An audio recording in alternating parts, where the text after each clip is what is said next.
Olá, meus caríssimos e minhas caríssimas aqui do Dedicação Delta. Eu sou o Gleison Lima, delegado, professor e coordenador aqui do Dedicação Delta. E meu foco é trabalhar dentro do alvo certo com vocês, com a temática, trabalhando direito penal, legislação penal especial. E hoje, especificamente, vamos trabalhar com o crime de furto e as suas nuances, alguns pontos bem interessantes em termos de lei, em termos de jurisprudência, alguns pitacos da doutrina. Pois bem, nós aqui estamos pelo Dedicação Delta. Se você ainda não nos segue, não perca essa grande oportunidade de nos seguir aqui pelo canal do YouTube. Se você ainda não acionou seu sininho de notificações, clique aqui que todo vídeo novo você vai ter acesso a esse conteúdo exclusivo, gratuito e muito profissional feito por nós aqui, nossa equipe do Dedicação Delta.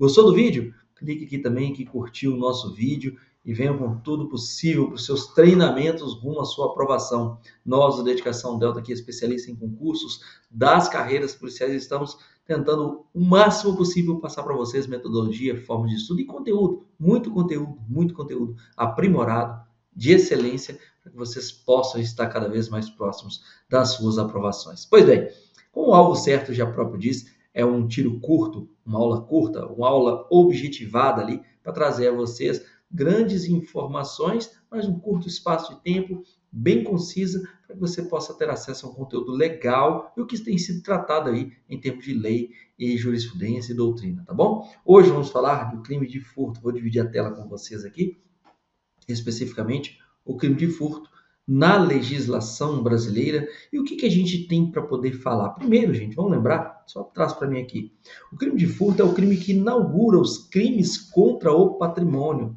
previstos ali no nosso Código Penal. Portanto, ali a partir do artigo 155, a gente fala dos crimes contra o patrimônio e tem vários, desde o crime de roubo, extorsão, latrocínio, crime de apropriação indébita, o próprio crime de estelionato. Pois bem, receptação, são vários os crimes que envolvem os crimes contra o patrimônio.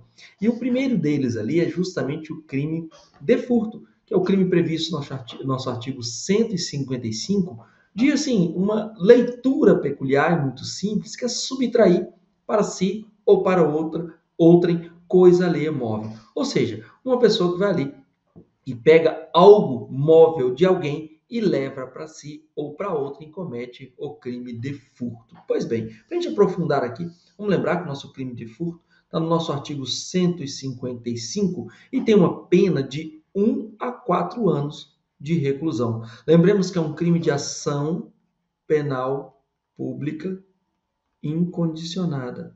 Ou seja, o que é um crime de ação penal pública incondicionada? Não dependo da vítima falar que quer ou que não quer. Basta que eu tome conhecimento como autoridade policial para que eu possa tomar as decisões necessárias rumo à investigação e eventual prisão daquele que cometeu o crime de furto. Por isso que é de ação penal pública incondicionada. Diferentemente dos crimes que são de ação penal pública condicionada à representação, como, por exemplo, o próprio crime de perseguição ou stalking, e, por exemplo, o próprio crime de ameaça, que são condicionadas à representação. Mas, por exemplo, nós temos também crimes de ação penal privada, que é através da queixa-crime. Exemplos típicos, crimes contra a honra, calúnia, injúria e difamação, como regra, tem suas exceções, mas como regra, são crimes de ação penal privada, que é através de queixa-crime. Pois bem, voltemos aqui, vamos lembrar que o furto simples, que está previsto ali no nosso artigo 155, é um crime de ação penal pública incondicionada. Agora, o crime ele pode ser consumado, o crime pode ser tentado. Gente, quando eu falo de um crime consumado, é um crime que reuniu todos os elementos necessários para a sua consumação. O crime finalizou. Mas nós temos um crime tentado, em que o sujeito não conseguiu consumar o crime por circunstâncias alheias à sua vontade. E quando isso acontece, isso é uma causa de diminuição de pena. Fechado até aqui? Então vamos lá. Vamos lembrar que existem teorias que vão trabalhar o momento que esse crime vai se consumar. São 4 as teorias. Traz para mim. Concretatio. Gente, lembra de concreto. Concreto. Então, concretácio, eu toco. Amócio ou apreêncio? Essa tem dois nomes, é a segunda teoria. A segunda teoria basta a inversão da posse daquela coisa ali móvel. Não preciso ter a posse mansa e pacífica. A terceira teoria, nós vamos falar que é a ablácio. A ablácio, eu transporto essa coisa ali móvel para um outro local. E a ilácio, que é ir lá, nós estamos falando da quarta teoria, que eu transporto essa coisa ali móvel até onde eu desejo, até onde eu quero. Quer materializar isso? Vamos lá. A teoria da concretácio, por exemplo, eu apenas toquei para ter consumado o delito. A amócio ou apreêncio, eu inverti essa coisa para mim. Eu inverti a posse que estava para uma pessoa para mim, pessoa física ou jurídica da gente. Pode ser dentro do supermercado ou pode ser contra uma pessoa física. Eu inverti essa posse. Não precisa ser mansa, não precisa ser pacífica. Terceira teoria, eu peguei essa coisa, já com a posse invertida, e levei para algum lugar. Segunda rua, por exemplo, a distância. E a quarta teoria, eu consegui pegar essa coisa, além de inverter a posse, eu não levei para qualquer lugar, levei para onde eu queria, lá para minha casa, por exemplo. Qual foi a teoria que nós, aqui no Brasil, através da jurisprudência do STJ, adotamos? Aquela que tem dois nomes, amócio ou apreêncio, são os dois nomes dela. Basta inverter a posse, não precisa que essa posse seja mansa ou pacífica. Beleza? Deu para colocar na cuca aí as quatro teorias? Então nós temos a concretácio, que é tocar. Essa não adotamos. Nós temos a amócio ou apreêncio, que é a que nós adotamos, que é a inversão da posse. Portanto, não precisa essa posse ser mansa e pacífica. Próxima teoria é a chamada da ablácio, tá? Que é a transportar a coisa para outro lugar. Nós também não adotamos essa. E por último, é a ilácio, que é a coisa levada para o local desejado pelo agente. Portanto, qual que nós adotamos? Amócio ou apreêncio. É a teoria adotada pelo Brasil. Ou seja, a coisa é retirada da esfera de disponibilidade da vítima e é dispensável que o objeto saia da esfera de vigilância da vítima. Basta que esteja fora, retirada da esfera de disponibilidade da vítima. Vamos lá. O que é importante? Tem duas decisões aqui do STJ, e que nós temos ali no seu informativo 572, que foram consideradas emblemáticas e que, inclusive, fundamenta a própria súmula de número 582 do STJ. Vamos para elas?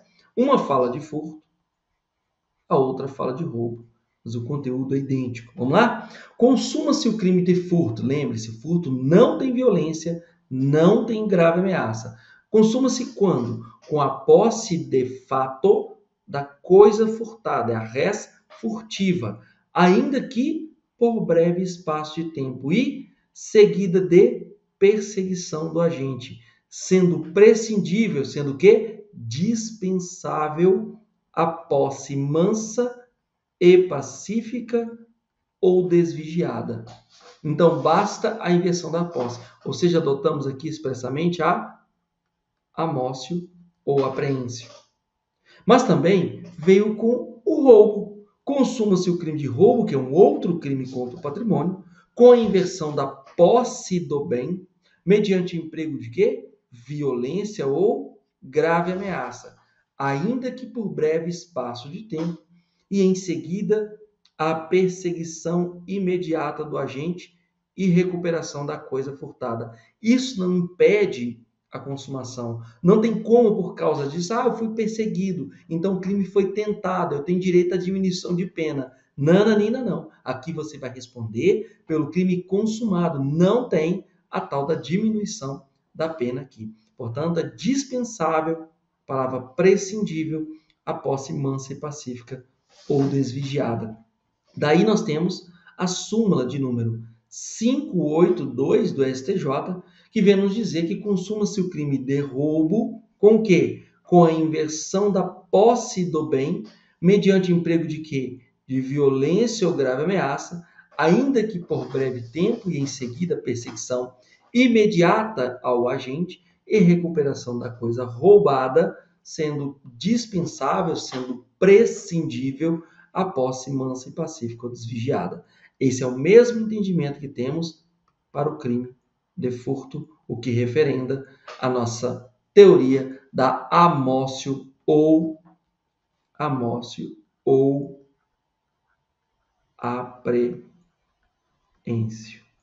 Tudo bem? Então vamos avançar aqui. Vamos lembrar que vai ser equiparada a coisa móvel à energia elétrica ou qualquer outra que tenha valor econômico. Inclusive, fala-se hoje de energia genética. Poxa, como isso, professor? Olha, imagine só que o sujeito tem uma égua e ele insere de maneira proposital essa égua dele dentro de um pasto onde tem lá um alazão, um cavalo de raça, e esse cavalo acaba cruzando com essa égua de maneira proposital e de uma maneira dolosa praticada pelo seu dano. Podemos falar eventualmente de um furto de material genético?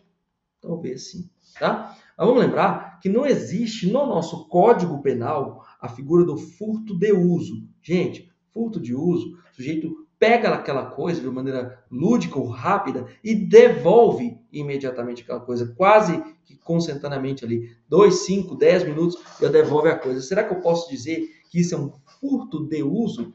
Não, porque não existe furto de uso no direito penal do Código Penal brasileiro. Mas tem sim, gente, furto de uso, sabe aonde? No Código Penal Militar. Saudoso aqui agora, dei aulas de direito penal militar por um tempo.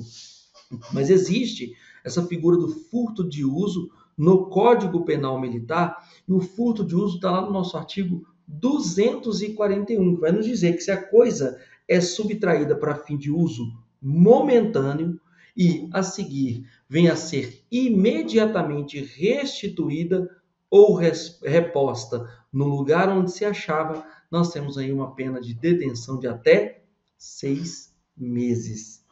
Tudo bem? Isso aqui é para onde? Código Penal Militar. Código Penal Comum não tem furto de uso, tá? Temos uma diferença entre furto e apropriação indébita? Com certeza. Pessoal, furto é uma coisa, apropriação indébita é outra, tá? Por quê? Porque no furto eu tenho subtração de uma coisa alheia móvel. Já na apropriação indébita, a pessoa já tem a posse ou detenção dessa coisa.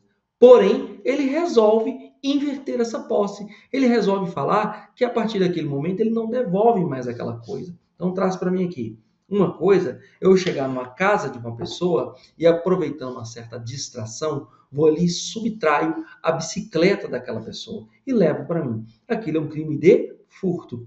Outra coisa diferente é a pessoa me emprestar essa bicicleta e depois de um tempo eu falo, não vou devolver essa bicicleta, gostei muito dela, passou a ser minha. Isso aí nós estamos diante de uma apropriação indébita, tá? Vamos lembrar que nós temos o caso do falso manobrista ou do falso test drive, tá? Pessoal, vamos lá.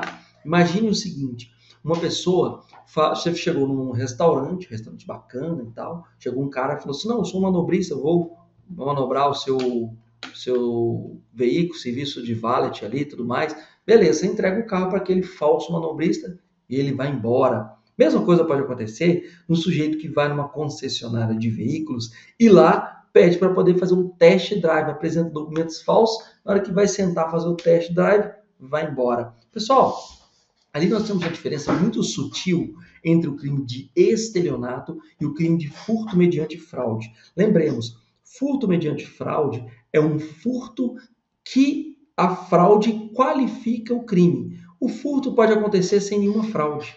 Mas se ele acontece com alguma fraude, nós estamos falando que esse crime ele é qualificado. Como é que pode acontecer isso? Imagine que uma pessoa chega num comércio e ela utiliza de fraude, engana a pessoa nas ideias e fala assim, cara, acho que está com cheiro de gás aí no fundo do seu comércio. E a pessoa vai lá dentro no comércio dela e vai verificar se tem algum gás vazando. Enquanto isso, o criminoso vai lá e subtrai algumas coisas de dentro daquela loja. Nós estamos falando que esse criminoso utilizou-se de uma fraude, seja uma fraude com um ardil, com um artifício, né? Foi ali e subtraiu aquela coisa, celular, um notebook, alguma coisa, ou produto daquela loja. Nós estamos dizendo que esse sujeito praticou um crime de furto mediante fraude que qualifica a figura do furto. Diferentemente, é quando a pessoa vai praticar o crime de estelionato, em que a fraude é elementar do crime de estelionato. Por exemplo, ele foi ali e convenceu aquela comerciante, através de boas ideias, né, entre aspas, de que aquela comerciante poderia passar para ele aquele celular ou aquele tablet por causa de alguma situação X, através desse convencimento. E quando aquela comerciante passa aquilo ali para ele, ele vai lá e vai embora com aqueles produtos. Nós estamos falando que cometeu, através de uma fraude, através de um convencimento, o crime de estelionato. Quando a gente coloca o exemplo do falso manobrista ou do falso test drive, nós estamos diante, aparentemente, de um estelionato. Por quê? Porque a pessoa entrega o veículo para outra pessoa e essa outra pessoa vai embora. Porém, vamos colocar uma ressalva. Por mais que tenha tudo de estelionato, o STJ entende que é furto mediante fraude, mas ali é por uma questão de política criminal, porque via de regra, as seguradoras elas não pagam quando o fato aconteceu em decorrência de estelionato, mas elas pagam quando o fato aconteceu em decorrência de furto. Portanto, fica melhor colocar furto do que estelionato. Atécnico, sim, totalmente atécnico. Para mim, é estelionato, ponto final. Inclusive, o estelionato é mediante ação penal pública condicionada à representação, com pena de 1 a 5 anos como regra. Beleza? Já o furto qualificado pela fraude é ação penal pública incondicionada e a pena é de 2 a 8. Beleza? Vamos lá. Avancemos aqui. Vamos lembrar de outros pontos aqui. Beleza. O furto pode ter sido cometido durante o repouso noturno. E se ele aconteceu durante o repouso noturno, nós estamos falando que a pena aumenta de 1/3 se ele é praticado durante este repouso noturno. Não se aplica ao furto qualificado. Vamos lá, gente. O furto qualificado está abaixo do parágrafo 1º. Estamos ali no parágrafo 4º, por exemplo, o furto qualificado. Será que topograficamente o legislador queria que a majorante, ou seja, essa causa de aumento de pena de 1/3, incidisse também sobre as figuras do furto qualificado? Para o STJ, não. Para o STJ, não é possível aplicar essa causa de aumento de 1/3 de pena para as figuras qualificadas do crime de furto. Portanto, para o STJ, só seria possível aplicar essa majorante do aumento de pena de 1/3 para o crime de furto durante o repouso noturno para o furto simples. Se fosse de outra forma, o legislador teria colocado furto noturno mais abaixo das figuras do furto qualificado. Beleza? Quem decidiu isso aí foi a 3ª seção do STJ, veja informativo 738 da Corte. Porém, tem uma decisão da primeira turma do STF que entende o contrário. Ele entende que é possível, sim, a majorante do crime de furto em repouso noturno aplicar também as modalidades qualificadas do crime de furto. Mas há uma tendência de prevalecer essa decisão do STJ, porque ela deve morrer por aqui, tomada em 3ª seção. Tá certo? Pois bem, e o furto privilegiado? O que é esse tal furto privilegiado? De acordo com o parágrafo 2º do nosso artigo 155 do Código Penal, vai dizer que se o criminoso é primário e é de pequeno valor a coisa furtada, vamos dizer que esse pequeno valor, eles consideram até mais ou menos um salário mínimo. Se é de pequeno valor e o sujeito é primário, o que o juiz pode fazer? Pode substituir a pena de reclusão pela de detenção, pode diminuir essa pena de 1 até 2/3, ou pode aplicar somente a pena de multa.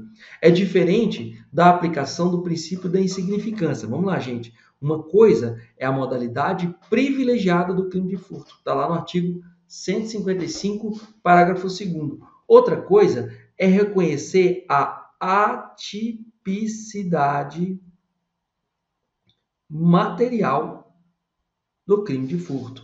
É possível aplicar o princípio da insignificância no crime de furto? Sim, desde que tenha mínima ofensividade da conduta, ausência de periculosidade social da ação, reduzidíssimo grau de reprovabilidade do comportamento e a inexpressividade da lesão jurídica provocada, seja mari, seja rima, tá? Portanto, é diferente da aplicação do princípio da insignificância. E aí nós vamos lembrar que é possível aplicar ao furto qualificado os benefícios do furto privilegiado.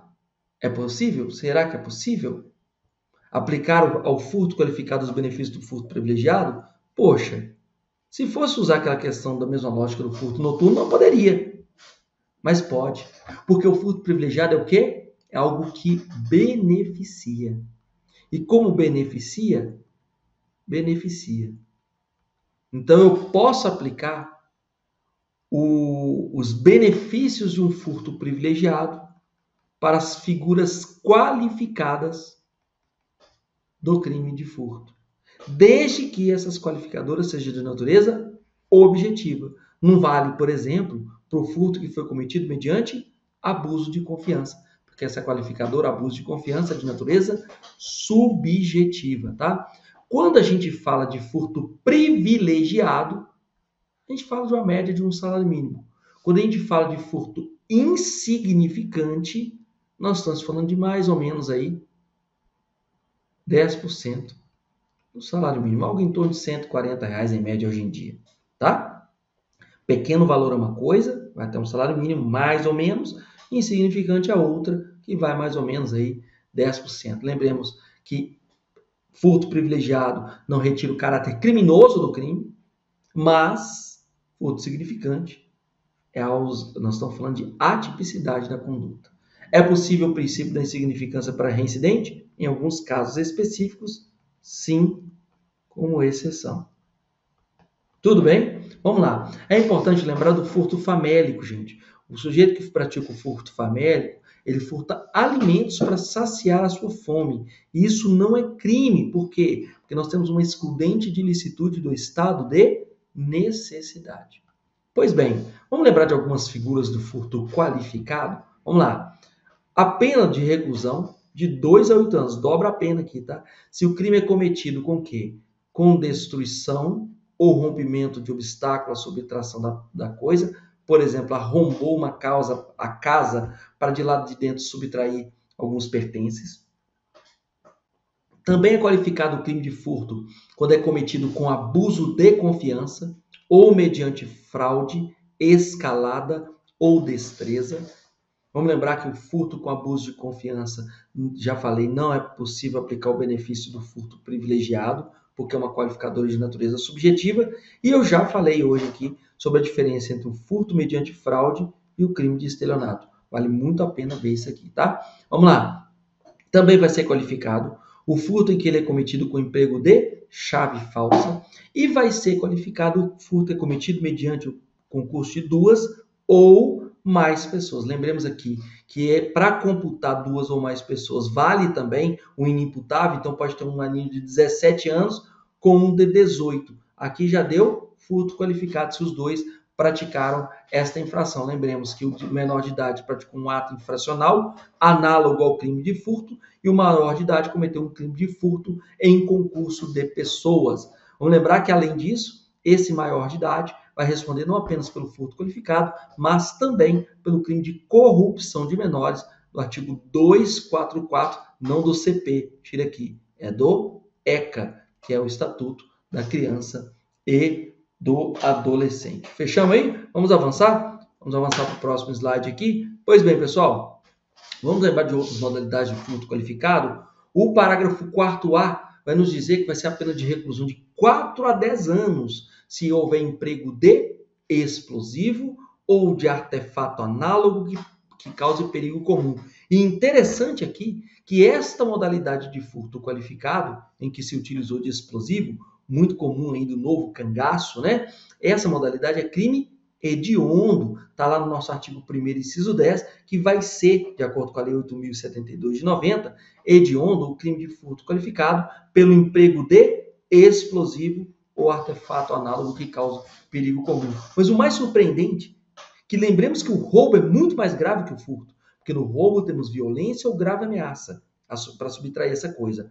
E, surpreendentemente, o furto é crime hediondo nessa modalidade, onde há emprego de explosivo ou de artefato análogo que cause perigo comum, mas o roubo não é crime hediondo. Isso foi um vacilo do examinador, uma incoerência total. Tudo bem? Mas vamos lá.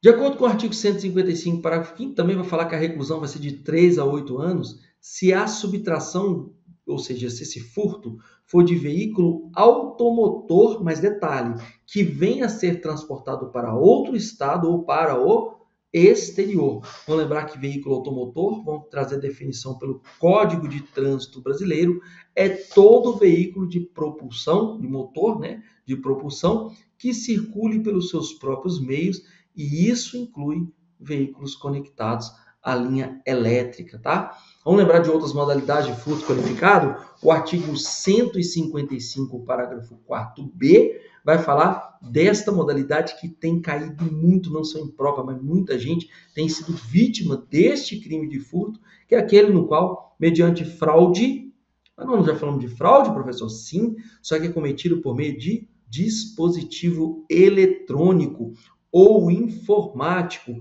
conectado ou não à rede de computadores, com ou sem violação de mecanismos de segurança ou utilização de programa malicioso ou qualquer outro meio fraudulento análogo. O que é isso aqui, gente? Uma modalidade de furto mediante fraude específica. Não é aquela que nós acabamos de ver. Tem uma modalidade de fraude, só que essa fraude tem envolvendo dispositivo eletrônico ou informático, tá? Muito comum em casos envolvendo invasão de dispositivo informático, que é um crime que está previsto no artigo 154A do Código Penal. Vamos lembrar que a pena prevista nesse artigo do furto qualificado mediante a fraude informática tem causas de aumento de pena. Vai aumentar de 1/3 até 2/3. Olha que aumenta muito, hein, gente? 2/3 aqui, ó. Se o crime é praticado mediante utilização de servidor mantido fora do território nacional, que dificulta a apuração desse crime, e também vai aumentar de 1/3 até o dobro. O dobro, olha, nós estamos falando de uma pena que pode chegar de 8 a 16 anos. Se foi praticado contra idoso, certo seria falar pessoa idosa ou vulnerável, tá?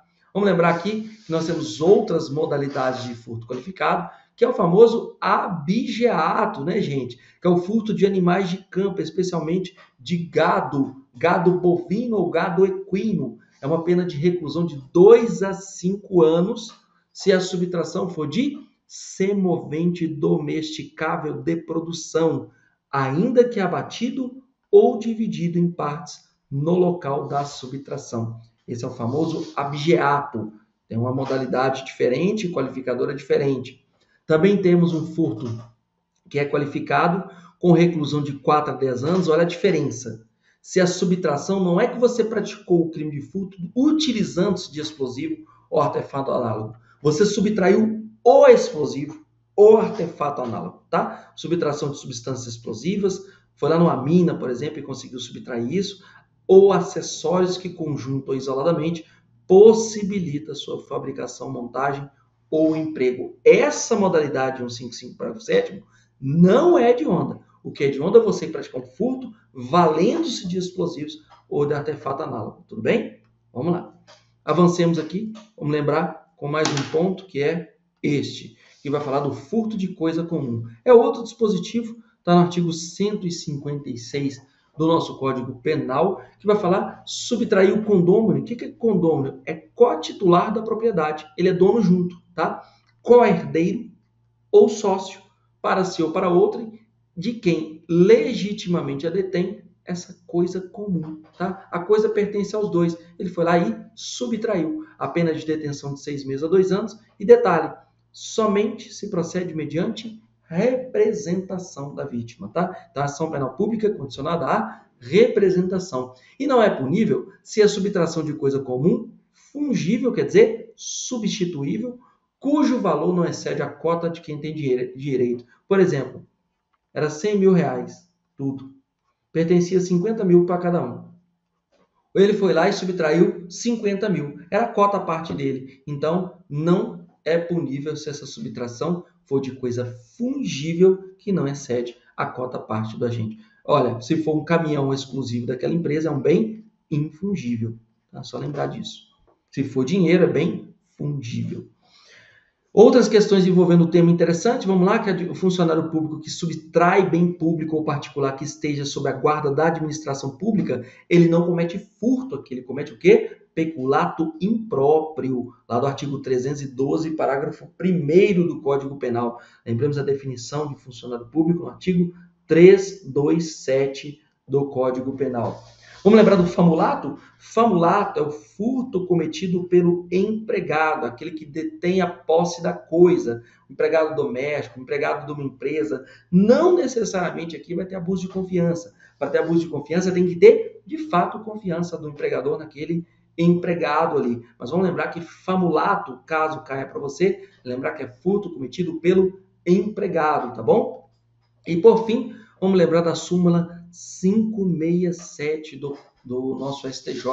Vai falar que o sistema de vigilância realizado por monitoramento eletrônico, está lá, por exemplo, no supermercado, ou por existência de segurança no interior do estabelecimento comercial, por si só, não torna impossível a configuração do crime de furto. O que estava acontecendo é que muita gente, tentando se safar da punição do crime de furto, alegava que aquele estabelecimento, por exemplo, tinha vigilância, que aquilo ali tornou impossível a consumação daquele crime, o que foi rechaçado de acordo com essa súmula do STJ. Tudo bem? Com mais essa aulinha bem breve desse nosso alvo certo, fico aqui com vocês. Espero que vocês tenham excelentes estudos e que vocês cliquem aqui para curtir esse vídeo, fortaleça o canal, fortaleça aqui nosso empenho, nossa dedicação a você por trazer conteúdo atualizadíssimo para o seu concurso. E mais, se você ainda não é inscrito, se inscreva em nosso canal, acione o sininho de notificações, para que você esteja cada vez mais atualizado rumo à sua aprovação, beleza? Muito bom ter você por aqui e certamente a gente se vê no nosso próximo vídeo. Até mais aí, pessoal!